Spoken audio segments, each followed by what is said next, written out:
नमस्कार, के न्यूज में आपका स्वागत है। मैं हूं आपके साथ शैलेंद्र चौहान और आप देख रहे हैं हमारा खास कार्यक्रम 22 का बादशाह। जैसे जैसे चुनाव नजदीक आता जा रहा है वैसे वैसे पाला बदलने का खेल तेज होता जा रहा है। तो साथ ही अब राजनीतिक दलों ने प्रत्याशियों की सूची जारी करना शुरू कर दिया है, जिसके बाद रूठने और मनाने का दौर भी शुरू हो गया है और अब जनता के लिए सौगातों का पिटारा खोला जाने लगा है। आज बात करेंगे कई अहम मुद्दों पर, तो शुरू करते अपना खास कार्यक्रम 22 का बादशाह।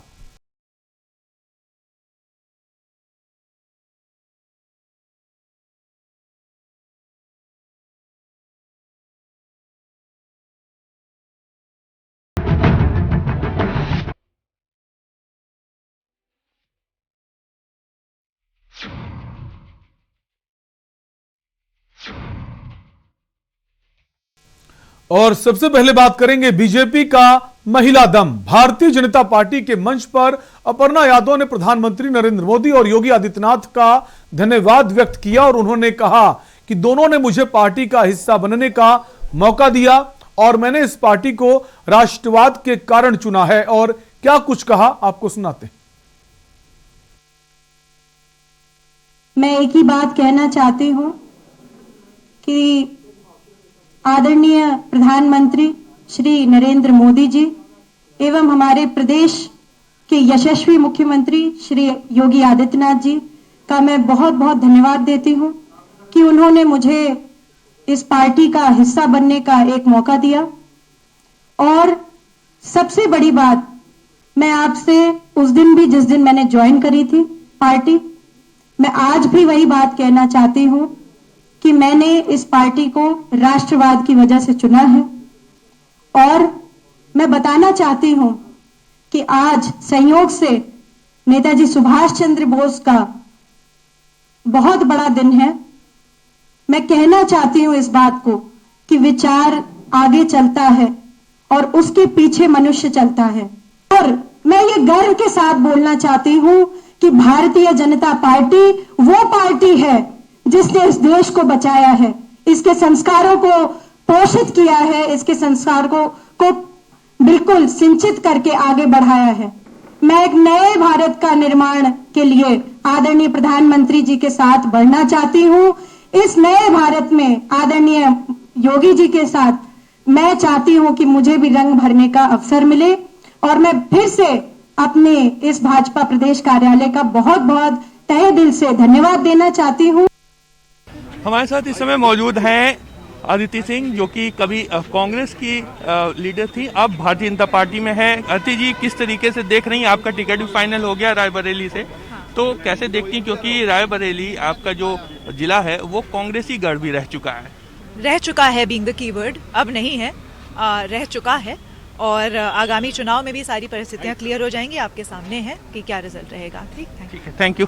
तो ये अदिति सिंह, देखिए, इनका कहना है कि पहले भले कांग्रेस का गढ़ रहा है, लेकिन अभी ये अब भारतीय जनता पार्टी की तरफ रुख कर रहा है और वोट बैंक भाजपा की तरफ ही आएगा। कैमरा पर्सन समीर के साथ शिवप्रताप सिंह, के न्यूज, लखनऊ। हमारे साथ इस समय अनुराग ठाकुर मौजूद हैं, भाजपा के कद्दावर नेता है, नवयुवा चेहरा में है। सर, अभी जो चुनौतियां लगी हुई हैं वो है मैनिफेस्टोस को लेकर के। समाजवादी पार्टी ने 3 ऐसी मैनिफेस्टोस पे बात की है, जिसमें 300 यूनिट फ्री, दूसरा समाजवादी पेंशन योजना 18,000 रुपए, तीसरा पुरानी जो 2005 की पेंशन रुकी हुई थी सरकारी कर्मचारियों की, वो उस पर भारतीय जनता पार्टी की तरफ से कोई अभी जवाब, कोई पुख्ता जवाब नहीं मिला है। मैंने अखिलेश यादव जी से पहले दिन सवाल किया था कि सपा गठबंधन के उम्मीदवारों की सूची में या जेल वाले हैं या बेल वाले हैं, आज तक जवाब नहीं दिया। सपा गठबंधन के उम्मीदवार नहीं, ये जनता की उम्मीदों पर वार करने वाले, जिनके नाम थानों में 1 नहीं 2 नहीं कई आपराधिक मामलों में दर्ज हैं। और यही नहीं, उसके बाद अखिलेश यादव जी नई लिस्ट कभी निकालकर उम्मीदवारों की नहीं ला पाए। ये डर में है, सख्ते में है अखिलेश जी, नई लिस्ट नहीं निकाली। दूसरा, जो 300 यूनिट मुफ्त में बिजली देने की बात करते हैं, इनके समय तो 1 महीने में 300 घंटे बिजली नहीं मिलती थी भाई। बिजली की तारें कपड़े सुखाने के काम आती थी, ये मुफ्त बिजली क्या देंगे? और ये जो कहते हैं सपा नहीं है, मैं कहता हूँ ये वही सपा है जिनसे जनता खफा है। और 10 मार्च को अखिलेश कहेंगे ईवीएम बेवफा है। शुक्रिया। तो ये थे हमारे साथ अनुराग ठाकुर, जो कि जिनका कहना है कि 10 मार्च को जब परिणाम आएंगे तो निश्चित रूप से समाजवादी पार्टी एक नया आरोप ईवीएम पे लगाएगी। कैमरा पर्सन समीर के साथ शुभ प्रताप सिंह, के न्यूज़, लखनऊ।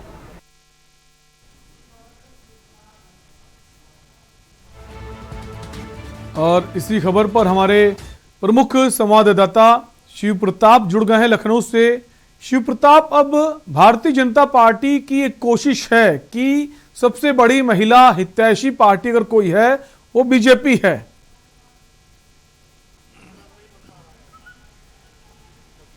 बिल्कुल, देखिए आज भारतीय जनता पार्टी की जो अभिनंदन का कार्यक्रम हुआ है उसमें एक महिला सशक्तिकरण के तहत ये एक संदेश देना चाहा है और आधी आबादी को आज संदेश दिया गया है, जिसमें अपर्णा यादव, अदिति सिंह और प्रियंका मौर्य शामिल हुई। इस कार्यक्रम में संयुक्ता भाटिया भी मौजूद थी।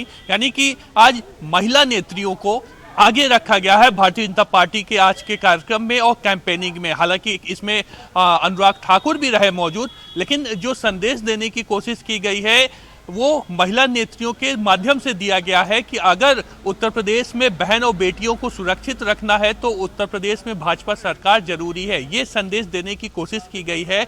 और आज के अभिनंदन कार्यक्रम में अपर्णा यादव की तरफ से हालांकि कई बात कही गई, जिसमें कि मुख्य मुद्दा था कि उन्होंने भारतीय जनता पार्टी इसलिए ज्वाइन की क्योंकि उन्हें राष्ट्र का विचार था, वो राष्ट्रवादी है। राष्ट्रवादी मुद्दा एक बार फिर से उठाया गया अपर्णा यादव की तरफ से और एक तरीके से कहा जाए सफाई दी गई कि उन्होंने भारतीय जनता पार्टी को ज्वाइन क्यों किया। जय शिव प्रताप, अगर बात करें अपर्णा यादव की और अदिति सिंह कांग्रेस पार्टी में थी, अब वो भी बीजेपी में शामिल हो गई हैं, टिकट भी मिल गया है। अपर्णा यादव भी एक बड़े राजनीतिक घराने से निकलकर बीजेपी में गई हैं। इन दोनों बड़े चेहरों को भुनाने की कोशिश में बीजेपी इस वक्त है।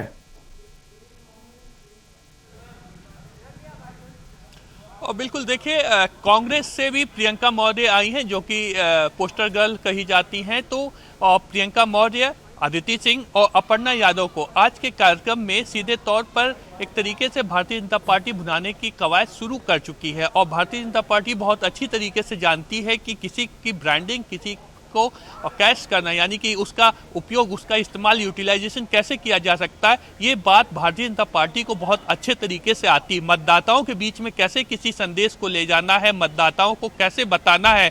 विशेष रूप से अगर आधी आबादी की बात की जाए, यानी कि महिला मतदाता की बात की जाए, तो वो लाखों करोड़ों की संख्या में है उत्तर प्रदेश में।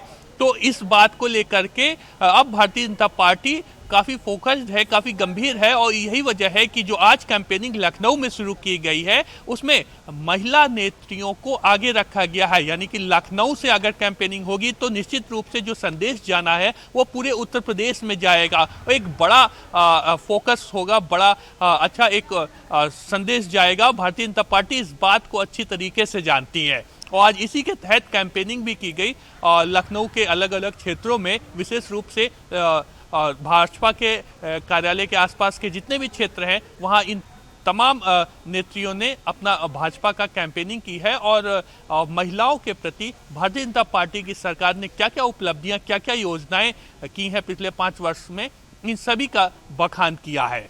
जी शिव प्रताप, जिस तरह से देखा जाए सभी राजनीतिक पार्टियां इस वक्त जो हैं, खासकर बीजेपी की बात करें, महिलाओं को आगे रख रहे हैं, महिलाओं को बढ़ाने की बात कर रहे हैं, तमाम महिलाओं को टिकट भी दिए जा रहे हैं। कहीं ना कहीं इसका क्रेडिट कांग्रेस पार्टी को जाता है, प्रियंका गांधी वाड्रा को जाता है, जिन्होंने सबसे पहले इस बात की शुरुआत की थी कि आधी आबादी के साथ अगर कोई है तो कांग्रेस पार्टी है।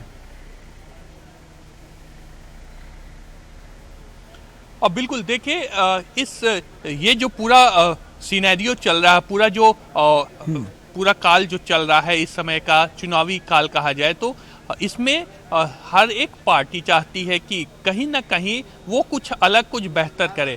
यही कांग्रेस करना चाहती थी। हालांकि कांग्रेस के साथ में परेशानी ये है कि कांग्रेस मुद्दे तो बहुत अलग उठाती है, बहुत गंभीर उठाती है, लेकिन उसको आगे तक ले नहीं जा पाती है।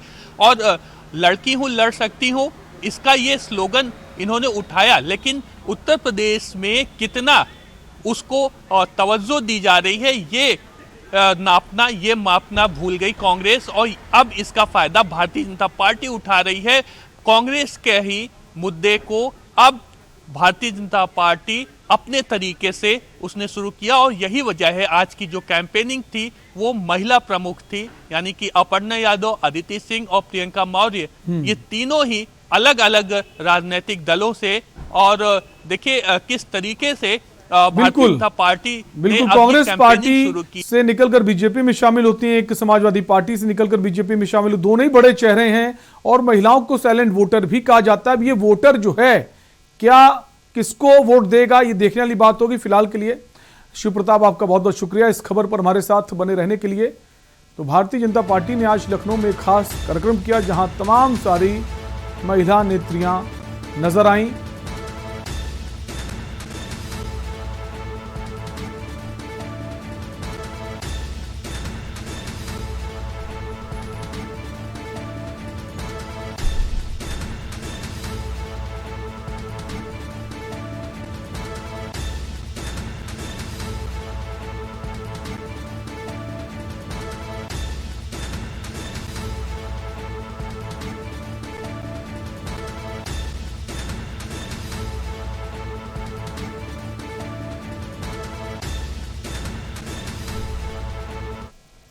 और यहां पर रुकेंगे एक ब्रेक के लिए। ब्रेक के उस पार हम बात करेंगे माया का प्रियंका पर सीधा वार। आप देख रहे हैं के न्यूज, खबरों का सारथी।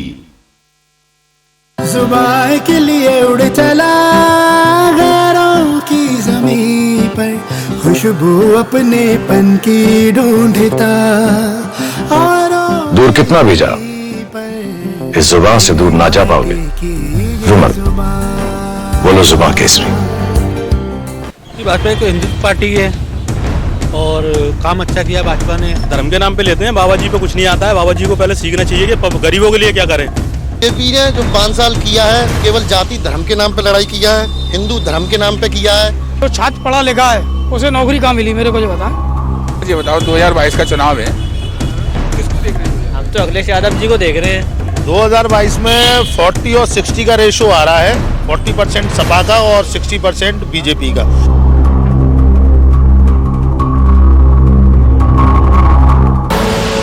आप देख रहे हैं के न्यूज, खबरों का सारथी। ब्रेक के बाद आपका स्वागत है और अब बात करेंगे माया का प्रियंका पर सीधा वार। बहुजन समाज पार्टी के राष्ट्रीय अध्यक्ष मायावती ने कांग्रेस पार्टी पर जमकर हमला बोला है। उन्होंने भारतीय जनता पार्टी को भी आड़े हाथों लिया है। कांग्रेस महासचिव प्रियंका गांधी वाड्रा के सीएम उम्मीदवार को लेकर दिए गए बयान को वापस लेने पर मायावती ने कहा कि यूपी विधानसभा चुनाव में कांग्रेस पार्टी की हालत इतनी ज्यादा खस्ताहाल हो गई है कि इनकी सीएम की उम्मीदवार ने कुछ घंटों के भीतर ही अपना स्टैंड बदल डाला। ऐसे में बेहतर होगा कि लोग कांग्रेस को वोट देकर अपना वोट खराब ना करें और बसपा को वोट दें। अब आपको प्रियंका गांधी का वो बयान सुनाते हैं जिस पर बसपा सुप्रीमो ने उन्हें आड़े हाथों लिया है। आप घूमे हैं यूपी में तो आपने पूछा है महिलाओं से, तो आपको भी एहसास हुआ होगा।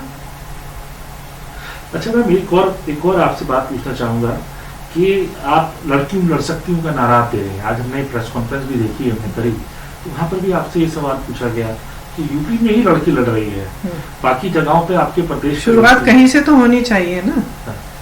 जब शुरुआत होती है तो कहीं से होती है, एक जगह से होती है। अब उत्तर प्रदेश की प्रभारी मैं हूँ, मैंने शुरुआत की। मैं तो चाहती हूँ कि पूरे देश भर में हो और इसके बाद मैं कोशिश करूंगी कि हमारे सारे प्रदेशों में हो, क्यों नहीं। क्योंकि पंजाब की लिस्ट निकली थी। अब ये तो वो बात हुई ना कि इसके बारे में हम आलोचना क्या करें, तो कुछ ना कुछ निकालना पड़ेगा। चलो यही निकाल लेते हैं कि यहीं पे क्यों हो रहा है ना। नहीं, आपको उस बात पे आपको क्योंकि आप जानते हैं कि ये जो मूवमेंट है इसमें एक ऊर्जा है और ये सही बात है। जब 50% महिलाएं हैं इस देश में तो उनकी भागीदारी क्यों नहीं होनी चाहिए भाई, क्यों नहीं होनी चाहिए भागीदारी। तो मैम अगर आप कहें तो मैं आपसे इतना जरूर पूछना चाहूंगा कि ये भागीदारी तो लीडरशिप में भी होनी चाहिए। आप जब आप एक चेहरा हैं तो आप मुख्यमंत्री के तौर पर अपने आप क्यों नहीं प्रोजेक्ट करते? भागीदारी वहां क्यों नहीं मिलती जहाँ एक तरफ सपा से जो है अखिलेश यादव है, वहां से योगी आदित्यनाथ है, तो यहाँ पे भी तो मुख्यमंत्री के चेहरे में भी तो मिलनी चाहिए भागीदारी। आप हेजिटेट क्यों करते हैं? हेजिटेशन कहाँ है? हेजिटेशन किस बात का है? मेरी पार्टी की कहीं कहीं मेरी पार्टी ये तय करती है कि कौन मुख्यमंत्री का चेहरा बनेगा, कहीं कहीं नहीं करती है। तो ये मेरी पार्टी का तरीका है, इसमें हेजिटेशन की क्या बात है? कोई हेजिटेशन नहीं। आपने कहा भी कि आप ही हैं कोई हेजिट नहीं, मैं ये नहीं कह रही हूँ कि मैं ही हूँ चेहरा। वो तो मैंने थोड़ा चिढ़ के कह दिया, क्योंकि बार बार आप लोग वही सवाल कर रहे हैं, ऐसी कौन सी बड़ी बात है? आप बताइए, इतने प्रदेश हैं, इतने प्रभारी हैं, चाहे कांग्रेस पार्टी के हों चाहे भाजपा के हों, क्या आप उन सबसे पूछते हैं कि वो मुख्यमंत्री का चेहरा बन रहे हैं कि नहीं? क्यों नहीं पूछते? तो इसी खबर पर हमारे संवाददाता लखनऊ से संदीप मिश्रा जुड़ गए हैं। संदीप, जिस तरह से बसपा सुप्रीमो जो हैं हमलावर नजर आई हैं, खासकर प्रियंका गांधी वाड्रा के उस बयान से जिसमें उन्होंने पहले कहा था कि जो सीएम पद को लेकर उन्होंने इस तरह कहा था उस अंदाज में कि वही सीएम चेहरा, लेकिन बाद में जब सवाल किया गया तो उन्होंने इससे डिनाई कर दिया। इसको भुनाने की कोशिश में है बहुजन समाज पार्टी की सुप्रीमो मायावती की जो कांग्रेस का वोट बैंक है वो बीएसपी में शिफ्ट हो जाए। देखिए शैलेंद्र, निश्चित तौर पे जिस तरीके से बसपा सुप्रीमो मायावती ने आज एक तंज कसा है और उन्होंने ट्वीट कर जो है प्रियंका गांधी पे साफ तौर पे कहा कि वो अपने स्टैंड पे खड़ी नहीं हो पा रही हैं, जो वो फैसले ले रही हैं उन फैसलों से वो खड़ी नहीं हो पा रही हैं। ऐसे में जो उत्तर प्रदेश की जनता है वो उनको टिकट ना दे करके टिकट जो है वो सीट अपना जो बहुमूल्य जो उनका जो एक टिकट वो ना दे करके वो मुझे दिया जाए, मतलब बसपा को दिया जाए। तो निश्चित तौर पर जिस तरीके से उन्होंने ये बात कही है बसपा सुप्रीमो मायावती ने कि अपना वोट खराब ना करे जाए और अपनी वोट को बीएसपी को दिया जाए और कांग्रेस को ना दिया जाए, क्योंकि कांग्रेस अपनी पार्टी से अपने ही स्टैंड पे नहीं खड़ी हो पा रही है, तो निश्चित तौर जनता के लिए क्या खड़ी हो पाएगी। तो इस तरीके का उन्होंने ट्वीट किया है बसपा सुप्रीमो मायावती ने और निश्चित तौर पर एक बार फिर कांग्रेस पे उन्होंने आड़े लिया है और ये बताने का प्रयोग किया है कि उत्तर प्रदेश में जो आगामी चुनाव है उन चुनाव का वोट बैंक किधर जा रहा है, वो पूरा वोट बैंक जो है मेरी तरफ आ जाए। तो निश्चित तौर पे इस कड़ी को लेकर के बसपा सुप्रीमो ने जो ट्वीट किया है उस पे उन्होंने कांग्रेस को जो है निशाने पे लिया है साफ तौर पे, और साफ तौर पे निशाने पे लेकर के जो प्रियंका गांधी के फैसले हैं उन फैसलों पे सवाल उठाया है कि पहले तो मुख्यमंत्री का चेहरा बनना चाह रही थी, फिर उसके बाद मुख्यमंत्री का चेहरा ना बन करके अपने आप को ये कहना कि हम चुनाव लड़ेंगे उसके बाद मुख्यमंत्री का चेहरा बनेंगे। तो उन कई बिंदुओं को लेकर के उन्होंने ट्वीट किया है और इस सवाल के निशान पे खड़ा किया है कांग्रेस को। संदीप, एक सवाल ये भी कहा उन्होंने, वोट कटवा पार्टी है कांग्रेस, इसको क्या समझें? क्या जो वोट काटने का काम कांग्रेस पार्टी कर रही, किस पार्टी का वोट काट रही है? क्या वो बीजेपी का वोट काट रही है, बीएसपी का वोट काट रही है, या फिर सभी का थोड़ा थोड़ा वोट काट रही है आधी आबादी को लेकर? देखिए बिल्कुल आपको बता दें कि उत्तर प्रदेश के आगामी चुनाव में अब कुछ दिन का समय बचा है निश्चित तौर पे वोटिंग में। तो अब जो है जिस तरीके से कांग्रेस की बात करते हैं तो कांग्रेस को वोट कटवा इसलिए कहा गया है क्योंकि जिस तरीके से कांग्रेस अभी तक उत्तर प्रदेश में अपनी जमीन तलाशने में लगी हुई है, अपने आप को मजबूती करने के लिए वो कई तरीके से हथकंडे अपनाए जा रहे हैं, चाहे लड़की हूँ लड़ सकती हूँ का नारा दे करके हो या बिजली पानी शिक्षा आदि कई ऐसी चीजों को लेकर के, नौकरियों को लेकर के जो लगातार प्रियंका गांधी वादे कर रही हैं, जो दावे कर रही हैं, उन पे कितना खरी उतरेंगी। इससे वोट बैंक जो खिसकेगा, जो कांग्रेस का वोट बैंक होगा जो खिसकेगा, वो उससे काफी ज्यादा नुकसान होने वाला है। वो कहीं ना कहीं फायदा जो है बीजेपी को पहुंचाएगा और इससे नुकसान होगा बसपा का। तो इस कड़ी की जोड़ते हुए लगातार उन्होंने ये कहा है कि वोट काटने का जो काम प्रियंका गांधी कर रही हैं वो ना करें, इससे वोट अपनी ना खराब करें।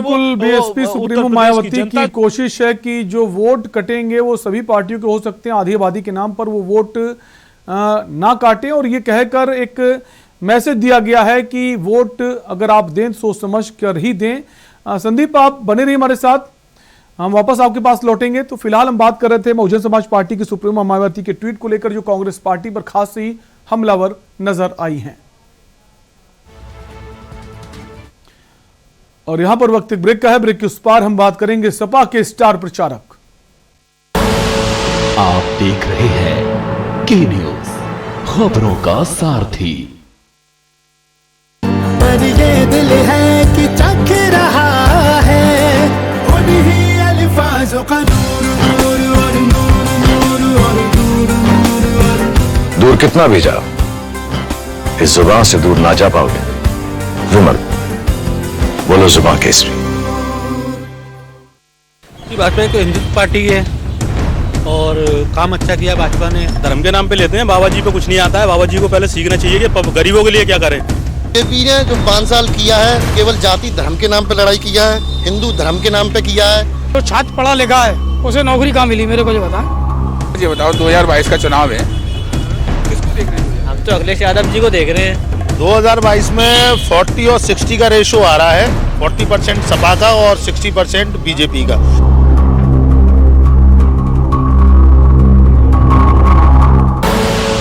आप देख रहे हैं के न्यूज, खबरों का सारथी।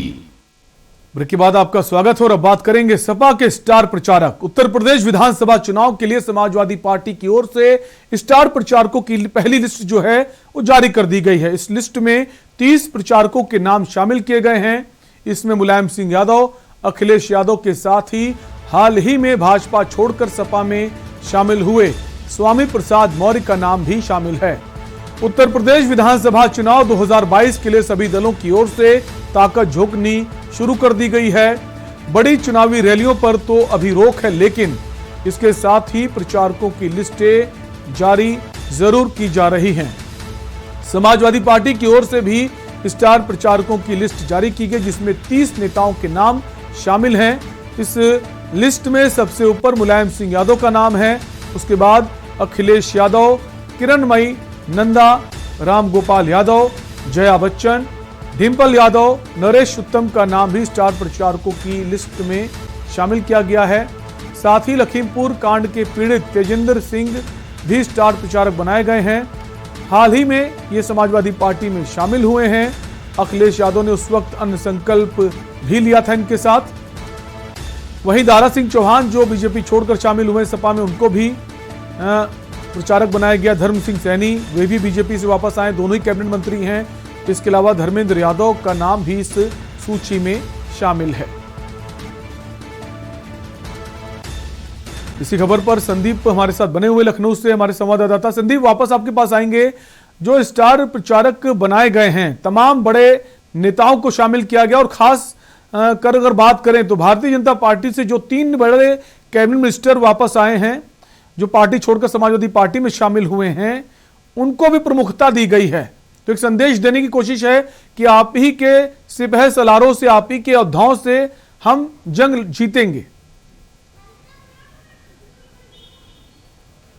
अब बिल्कुल देखिए, निश्चित तौर पे जिस तरीके से समाजवादी पार्टी ने स्टार प्रचारकों के नाम अपने घोषित किए हैं, वो 30 नाम हैं, उनको घोषित किया गया है। उन 30 नामों सबसे पहला नाम जो है वो मुलायम सिंह का नाम है। उसके बाद अगर बात करते हैं तो अखिलेश यादव का नाम आता है। उसके साथ ही साथ उनके परिवार में डिंपल यादव का नाम आता है, राम गोपाल का नाम आता है स्टार प्रचारकों में। इसके साथ ही साथ अभी हाल ही में भारतीय जनता पार्टी को छोड़ करके समाजवादी पार्टी का दामन थामा है स्वामी प्रसाद मौर्य ने, उनका भी नाम है। इसके साथ धर्म सिंह सैनी का भी नाम है। और अगर बात करें तो इसी कड़ी की अगर बात करते हैं तो जो शिवपाल यादव हैं, जो कि उनके परिवार के चाचा हैं, तो उनका स्टार प्रचारकों में उनका नाम नहीं दिया गया है। उन 30 जो लिस्ट में बनाई गई 30 नाम है, उन 30 नामों में उनको नाम हटा दिया गया है। तो यानी कि जो समाजवादी पार्टी से जो जुड़ गए हैं, पूरी तरीके से जुड़ गए हैं, उन लोगों का नाम जो है स्टार प्रचारकों की सूची में रखा गया है। और जो जिन लोगों के साथ गठबंधन हुआ है उन लोगों को दूर रखा गया है,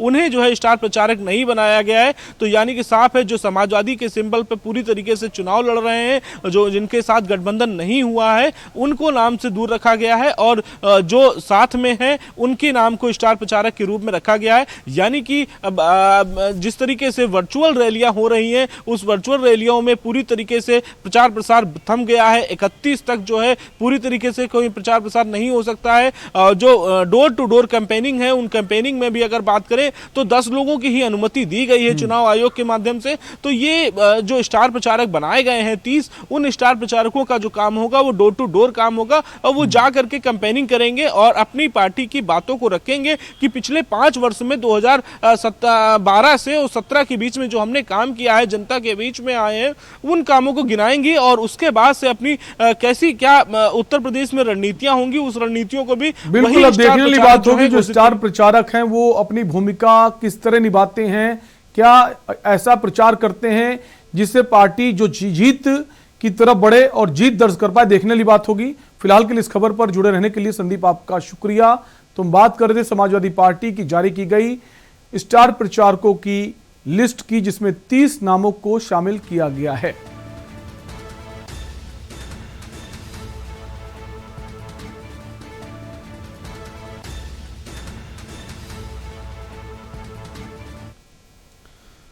और अब बात करेंगे जन्मदिन पर सियासत। आज भारत के महान स्वतंत्रता सेनानी नेताजी सुभाष चंद्र बोस की 125वीं जयंती मनाई जा रही है। नेताजी सुभाष चंद्र बोस भारत के उन महान स्वतंत्रता सेनानियों में शामिल हैं जिनसे आज के दौर का युवा वर्ग प्रेरणा लेता है।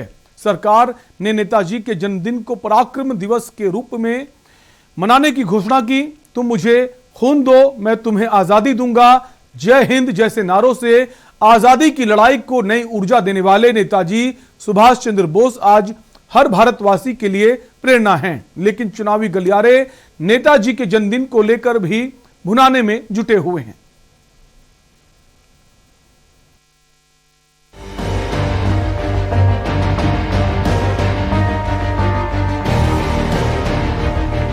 आज नेताजी सुभाष चंद्र बोस की 125वीं जयंती है और नेताजी की जयंती पर राजनेता अपने अपने तरीके से उन्हें श्रद्धांजलि देने में लगे हुए हैं।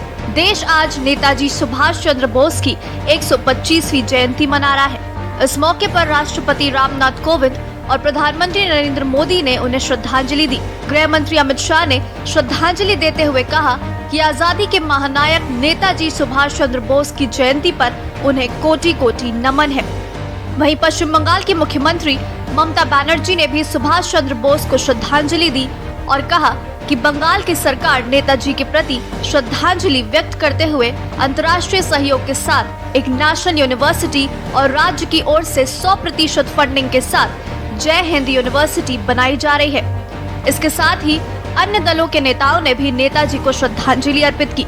यूपी के सीएम योगी आदित्यनाथ से लेकर अखिलेश यादव, मायावती से लेकर अन्य दलों के नेता उन्हें श्रद्धांजलि दे रहे हैं। अब सवाल यही है कि चुनावी मौसम में नेताजी पर सियासत कब तक चलेगी। स्पेशल डेस्क के न्यूज इंडिया।